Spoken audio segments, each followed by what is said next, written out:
बनने जा रही है, उसके लिए बहुत बहुत शुभकामनाएं। उनका साथ हमेशा रहे, हमेशा हम सबको मार्गदर्शन मिलता रहे। और हमारे साची सर भी हमारी बैठक में आए, पहली सत्र की बैठक में, ऐसे ही हमें उनका भी मार्गदर्शन मिलता रहे। बस यही कहना चाहूँगी। एसआरजी सर को डबल थैंक्स। लास्ट वाली भी हमारे साथ थे और इस शुरुआत भी हमारे साथ ही हुई है। ठीक है, अब हम रुपेश सर से आशीर्वाद चाहेंगे। सन 2025-26 ये न्याय पंचायत देवी पाटन के लिए शुभ हो और मैडम के लिए बहुत ही शुभ हो। वो हमारी आरपी बने और वो प्रथम जो है सबसे पहली मीटिंग जो हो उसमें प्रतिभाग करें। हम लोगों का यही उनसे निवेदन भी है और हमारा ये आशीर्वाद है कि जितना जल्दी हो सके वहाँ से रिजल्ट निकले और वो आरपी के लिए सेलेक्ट हो। Thank you sir. नया सत्र जो हमारा चल रहा है इसमें देखिए अभी तक जो भी था उसको आप लोग भूल जाइए और आगे क्या करना है उस पर रणनीति बनाइए, क्योंकि जो नई रणनीति आप लोग बनाएंगे उसी के अनुसार कार्य होगा। तो नई रणनीति पुराने को समावेशित करते हुए उसमें जो आपकी बुराइयां थी उसको दूर कर दीजिए और जितनी अच्छाइयां थी उसके अंदर उसको आप लोग लेकर के हनुमान जी के तरीके से, जैसे हनुमान जी जो है नदी को जब पार करना हो जय श्री राम, ऐसे हम लोग भी जो है निपुण बनाने के लिए जय श्री राम करते हुए और ये न्याय पंचायत जल्दी से जल्दी निपुण हो जाए। चलिए सर, बहुत बहुत धन्यवाद। संजय सर जल्दी से आपका आशीर्वाद। भैया नंबर आ गया हमारा, धन्यवाद। जाइए भैया 2 मिनट हमें भी दे दीजिए।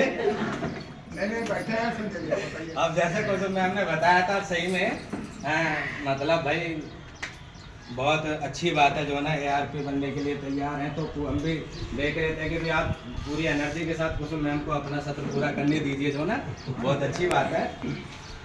समय बहुत ज़्यादा हो गया, बहुत थोड़ी सी समय में जो है अपनी बात खत्म करता हूँ जो ना कुछ काम की बातें। जैसे सर ने आपको जो है ना हमारे SRG सर ने बहुत अच्छे से जो है ना सारी चीज़ें बताई दिया है। एक बार रिवाइज करना चाहता हूँ। जैसे कक्षा 1 के लिए बता दिया कि अभी तक जो है ना बच्चों को अब से आज 15 अप्रैल हो गया, इससे पहले आपको बच्चों के साथ क्या करना था कि नामांकन हमें ज़्यादा से ज़्यादा बढ़ाना था और बच्चों के ठहराव के लिए, बच्चों को सहज बनाने के लिए, बच्चों से आत्मीय संबंध बनाने के लिए हमने कुछ इस प्रकार की गतिविधियाँ करनी थी ताकि हमारा बच्चा स्कूल में आए तो उसका बच्चे का मन लगे। अभी हमें बच्चे के साथ जो है ना रेमेडियल शुरू करना 15 अप्रैल से, जो अगस्त तीसरे सप्ताह तक चलेगा, है ना। वो उसका आदेश आपके पास साझा किया जा चुका है। कक्षा 2 और 4 और 5 में हमें जो पुरानी संदर्शिका है उन्हीं के आधार पे हमें पढ़ाना है। अभी एक जो बात मुझे नहीं पता था, अभी नई बात का मुझे पता चला है मैम के माध्यम से, जो ना SRG सर के माध्यम से, कि जैसे हमारी जो संदर्शिका बनी हुई है वो 42 दिन की उसमें रेमेडियल है ना। और जैसे कि सर ने अभी बताया था कि मान के चल रहे कि अब से पहले या पिछले सत्र में हमें बहुत ज़्यादा रेमेडियल की आवश्यकता है और हम मान रहे हैं कि क्योंकि रेमेडियल जब से कोरोना आया है तब से रेमेडियल ही चल रहा है और पिछला सत्र बहुत ज़्यादा रेमेडियल में गया है, तो हम मान के चल रहे हैं कि हमारे बच्चों में काफ़ी कुछ सुधार हुआ होगा, जिसकी वजह से रेमेडियल सत्र को हम जो है ना 3 सप्ताह का करने जा रहे हैं। कितने का? 3 सप्ताह। अब उसमें रेमेडियल करेंगे कैसे? तो मेरी राय तो ये है कि जो आपको 42 सप्ताह की रेमेडियल उसमें दे रखा है उसे में आप तोड़ मोड़ के जो ना 2 दिन का 1 दिन में आप कर सकते हैं। 2 दिन का 1 दिन में आप उसकी हेल्प से अपना रेमेडियल बना के, अपनी पाठ्य योजना बना के, अपने हिसाब से अपने डायरी पे उसको मेंशन करके रेमेडियल करिए और 3 सप्ताह में पूरा रेमेडियल खत्म करके जो है ना आगे की प्रक्रिया आप ग्रुप वाइज बच्चों को बांट के अपने हिसाब से और आगे की प्रक्रिया शुरू कर सकते हैं। जैसे सर ने बताया B ग्रुप वालों को आप पुनरावृत्ति कराइए और A ग्रुप वालों को फिर से आप रेमेडियल करिए, दोनों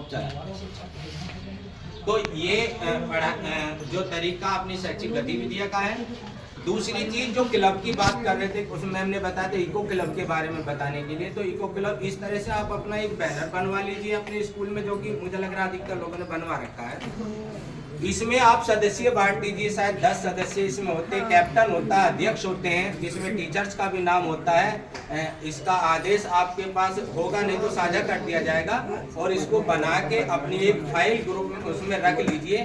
और मैं कहना चाहूँगा कि जैसे ये केवल दिखाने मात्र ना हो, आप मेरे स्कूल में देख भी रहे हैं, ये टंगा हुआ है, तो उधर जो है ना पेड़ पौधे लगे हुए भी हैं, हरे भरे, जो है ना पानी की, पेड़ पौधों को नलाई गुड़ाई सारी व्यवस्था जो है ना टीम के माध्यम से होती है। तो बच्चे जो है ना, बच्चों का जो मेहनत है वो दिख भी रही है, फूल भी खिल रहे हैं, तो ये सब भी दिखना जरूरी होता है कि हाँ, क्योंकि इको क्लब से मतलब है पर्यावरण को शुद्ध करने से, पर्यावरण को बढ़ाने से, जो है पेड़ पौधे स्कूल में लगाने से, है ना, साफ सफाई विद्यालय की होनी चाहिए, है ना। तो इन चीजों को ध्यान में रखते हो इको क्लब को जो ना आगे बढ़ाए। दूसरी चीज, विद्यालय में अपने इको क्लब के साथ साथ जैसे विज्ञान जूनियर में विज्ञान क्लब, गणित क्लब, इसका भी आप निर्माण करते हुए चलेंगे। मीना मंच का गठन कर लीजिए, क्योंकि अचानक से आदेश आता है तो उसको अपना पहले करके चलिए। मीना मंच का गठन कर लीजिए और विद्यालय विकास योजना जरूर बना लीजिए। पुष्पेंद्र जी विद्यालय विकास योजना जरूर बना लीजिए, और बहुत जरूरी, क्योंकि विद्यालय विकास योजना जब आप बनाएंगे तो उसमें जो कि बार बार एक टॉपिक आता है 5 पॉइंट टूल किट, आता नहीं आता, उसकी जरूरत पड़ेगी 5 पॉइंट टूल किट की, क्योंकि विद्यालय विकास योजना ये अप्रैल माह चल रहा है, और अप्रैल माह में ही जो है ना हमें विद्यालय विकास योजना बनानी होती है, और उसमें सबसे पहले जरूरत पड़ती है 5 पॉइंट टूल किट की ही पड़ती है। समझ रहे होंगे क्या कहना चाह रहा हूँ मैं। 5 पॉइंट टूल किट मतलब अपने स्कूल में सारे स्टाफ को, पूरे स्टाफ में जो ना कक्षा का आवंटन करना और कार्य का आवंटन करना, फिर उसी के आधार पर उस शिक्षण संदर्शिका के माध्यम से बच्चों को पढ़ाना कक्षा में, उसके बाद बच्चों का आकलन करना, उनका उपचारात्मक शिक्षण करना, और उसके बाद चौथी चीज आती है सामुदायिक सहभागिता। सामुदायिक सहभागिता का लेना एसएमसी के माध्यम से या और भी किसी माध्यम से जो है, और लास्ट में होता है बच्चों के साथ शिक्षक का आत्मीय संबंध। इन चीज की सहायता से हम जो ना अपने कार्य योजना बना के रखेंगे, क्योंकि ये सब चीजें जो ना दस्तावेज हमारे स्कूल में होने चाहिए, बहुत जरूरी होता है। इसी के साथ मैं अपनी बात को